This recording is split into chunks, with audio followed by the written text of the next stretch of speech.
You can see that I have put a mark right there, and you can see the mark on the level. That's pretty close. So the whole idea is if I can put a mark like that on every one of these posts all the way around, then what I'll have is what level is. And then I can use that as a basis to go up from there and say I want to have this post here to be the tallest one. So I can do that, and then what I can do is adjust how tall the rest of the posts are based on this line down here where it's level. Okay, so I've got them all marked all the way around now, and so right here is level all the way across, not where the string is. I guess the string is level too, but that's not my level as far as the entire structure goes. So now this is the low side of the greenhouse. As I told you before, the land slopes a little bit here, and I'm not really going to try to level it off. What I'm going to do is terrace it a little bit inside, but keep the slope here like it is, generally speaking. So that means that this is going to be the low side of the building, and I got to have enough room here so I can walk. And all I want to do is have headroom here. I don't really want much more than that, and because the roof is going to tip up this way. So the place where I'll have the least headroom will be right up against these posts. So all I need is 6 feet. So what I'm going to try to do now is to measure each of these posts and see which the tallest one is. And I'll use the tallest one as the flat reference spot. And then what I'm going to do is put spacers to make the other ones exactly that tall. So let's get going here. Now this one here is 6.5 inches taller than level.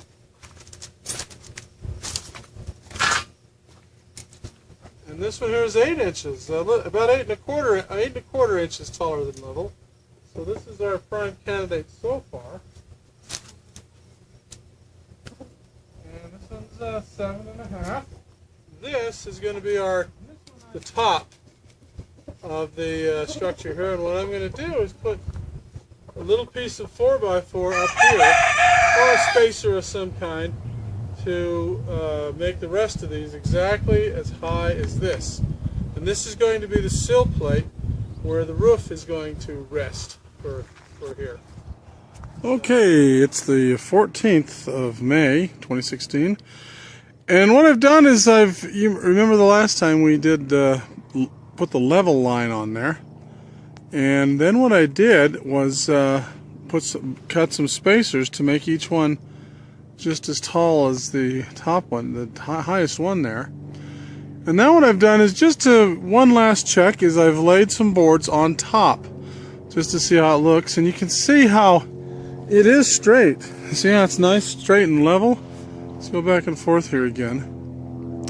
So that method works pretty good. And here's the way I've topped them all off, just so you can see. See, remember, this one here, this was the tallest board. And so this is the tallest post, so we're going to use that as the top. And then we're going to make the other ones taller as required. And what I've done is cut these little spacers. See that one right there?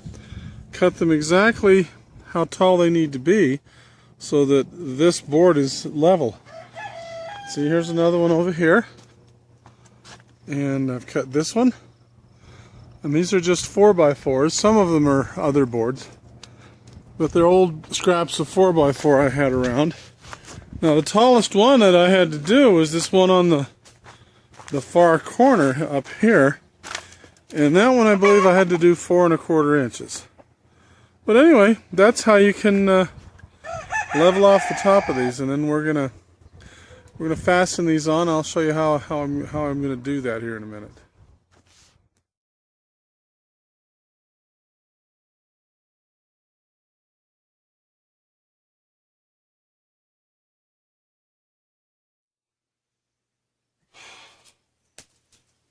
Well, it's the evening of the 15th of May, 2016, and I just got the last of these posts in. As you can see, they're all lined up, and you can kind of see the structure of what I'm going to be doing here. I'm going to be running a roof line up here, and then it'll go down on the other side, and I'll show you that in a minute. But These posts are 4x4 pressure treated, and I haven't cemented them in or anything. I've just dug a hole, it's about 2 feet deep or something like that, and pounded them in. And the reason I'm doing that and not cementing them in and all that stuff is I just don't think it's necessary, because the previous greenhouse that I had here, I was using 2x4s, and a couple of the structures had a lot of weight on them. And being up here, I guess it was up 7 years, they never moved, or they never pushed down or anything like that. So I think this is going to be just fine. And besides, I can always brace these crosswise if I worry about anything like that. The only thing that's substantial to worry about is, will they sink down, because there's nothing under them but dirt. But experience, at least in this place, has shown me that no, they won't sink down. So there you have it. And tomorrow I'm going to start putting the roof line on this, like I've already got over here, and then we'll start getting the roof on. Well, it's the 16th of May today, and I should be outside working on the greenhouse, but as you can tell, just listen for a moment, it is raining right now. So looking out the window, let's just see, this is how far I got yesterday, and you can see all of the posts are in, and my next step is going to be to level off the ones with the string on it. That's the peak. And but for now I'm gonna have to wait, because go down there now, it's just a mud pit, so not today.